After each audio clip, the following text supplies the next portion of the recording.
Okay, this is my interim report after the tumultuous last week's events with Turnbull being given the flick and the dark horse Morrison coming in ahead of Peter Dutton. So it's I guess it's time to see what's happened in the interim. One thing I've noticed straight away is the incredible PR work that the Murdoch press is doing on Scott Morrison. Some idiots come up with this idea of calling him ScoMo to make him more sort of user-friendly. I'm not a huge fan of Scott Morrison, I've got to say. I thought he was a pretty ordinary treasurer, to be quite frank. However, we've got him now as the Prime Minister, and I'm just hoping that he's going to make some substantial changes to policy that Turnbull was pushing. Turnbull is a total low-life scumbag, in my opinion. He has no regard for anybody else except himself. It's a worry that Scott Morrison regards him as a friend, because I don't know if Turnbull has any real friends. I wouldn't trust that snake in the grass at all. But apparently he does have a few female admirers in the Liberal Party in Parliament, and that's a bit of a worry in itself. And it makes you wonder about the character of some of these MPs. However, getting back to Morrison, he does appear to have made some substantial changes to the ministry, so that's good news. He's kept Peter Dutton in his old spot, which is great. The biggest cross, in my opinion, is that he's put that moron Christopher Pyne in defence. Christopher Pyne doesn't deserve a ministry, in my opinion. He's a total dropkick. It's probably just a political decision. He's actually put Josh Frydenberg in as treasurer. I thought Josh Frydenberg was pretty ordinary as the energy minister, but again, he was probably just sucking up to Turnbull. He didn't have enough guts to basically go his own way, and I know that Alan Jones on 2GB says that what he was saying publicly is not what he was thinking privately. So I think Turnbull was a bit of a thug, and getting back to Turnbull, I mean, what a low-life act it is for him to actually quit Parliament this Friday. So leaving Morrison right up in the air with a by-election for Wentworth. It just shows the total lack of loyalty and commitment to the Liberal Party, which he had none of. He was just had his own agenda, his own green globalist agenda, and he couldn't give a stuff about being in a Conservative Party. He was just going to mould it in his image, and he's done that, and he's been a total disaster. I would say, if I was rating Prime Ministers now, I would say that Turnbull is the worst Prime Minister we've ever had, after having Julia Gillard and Kevin Rudd. I mean, those were absolutely abysmal Prime Ministers as well. But I think Turnbull's taken it to a new level. I mean, he's such a snake in the grass, become Prime Minister of a Conservative Party and just deciding to basically change the total agenda of the party. I mean, he does have a number of MPs that support him, which I think is a real worry, and there needs to be a root and branch purge of the Liberal Party, in my opinion. Things have started off well in that we've had the resignation of Julia Banks down in Victoria, who is an incredible admirer of Turnbull. It's quite amazing. You wonder if these two should get a hotel room or something, because they seem so close to each other. If you can see from the photos here that I just got off Google. It's just amazing. It's the same sort of adulation that Miranda Devine, the journalist, has for Turnbull. He seems to have this magnetic appeal to these women. And of course, the other one was Julia Bishop. She's also resigned as the foreign minister and is now just a backbencher, but she's keeping her options open. Typical Julie, she's pretty good. She's sharpening her knives in the background, waiting for someone else to stab in the back, no doubt. But she's also googie-eyed about Turnbull. It's quite incredible.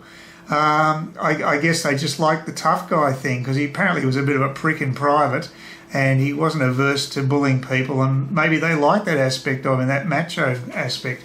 I've got no idea. But getting back to Morrison, which is really the main game now, we can bitch about Turnbull for as much as we like, but he's gone, thank God, and that's good. But the other thing about Morrison, he's actually now put in a new energy minister. Now that could be quite good. Yes, he's put in Angus Taylor as the energy minister. Now the good thing about this is that Angus Taylor is got one thought in his mind, and that is reducing energy costs.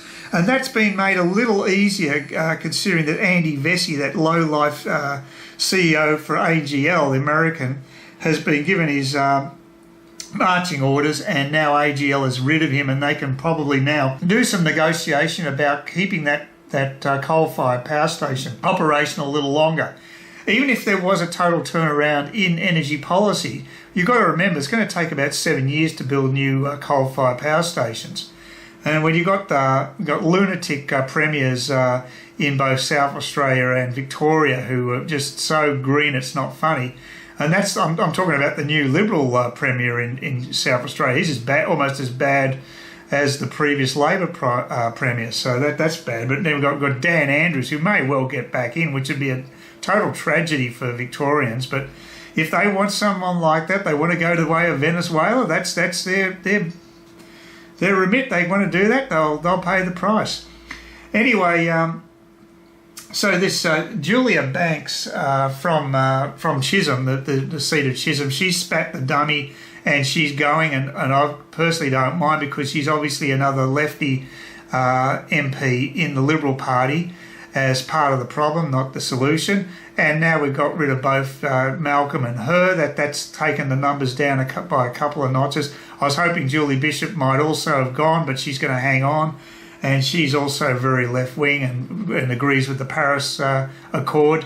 Not the sort of person you'd want really in a Liberal Party where you want to change policies. But it looks as though Scott Morrison does mean business on energy. Now, that's good. I'm still disappointed with his attitude to the big Australia. Immigration-wise, I don't think he's going to do a damn thing and keep the immigration at ridiculously high levels. But the other good news is it looks as though we're going to be getting a dam built in Northern Australia, a $700 million dam. It's about bloody time. It's since the 60s because the Greens have basically forced all these governments not to build dams. So we haven't had a new dam apparently since the 1960s, early 60s. It's absurd. Now we're going to be harvesting floodwaters up north, and that is a very, very good thing. And if we get a coal-fired power station up here, even better.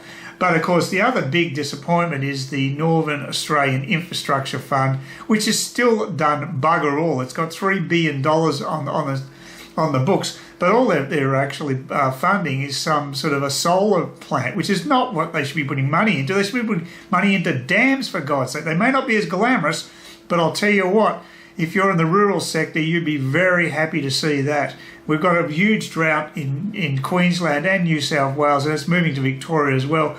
And breeding stock are dying because they can't get fodder. If we had access to this water, we could grow that fodder and at least keep the breeding stock intact for when the lands recover.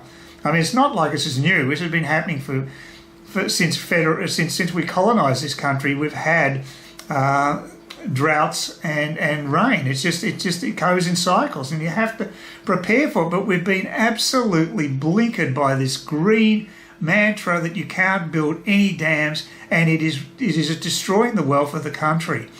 I personally believe the Greens also have blood on their hands with the not clearing bush areas in the rural areas, and it's led to people's houses burning down. So, you know, I'm not a big fan of the Greens. I think they care more about plants than they do about people, and that's pretty sick. But anyway, I think hopefully they're not as popular as they were. It's basically a matter of doing something about the education system, where all the propaganda starts is in the classroom with lefty green teachers by the thousands who are indoctrinating kids. It's got to stop. Please consider subscribing to my channel if you think there's anything there of use to you or entertainment or whatever. And either do that or give me a thumbs up, or if you're feeling really energetic, do both. That'd be great. But please don't ignore me. That's the worst thing you can do on YouTube, is be ignored.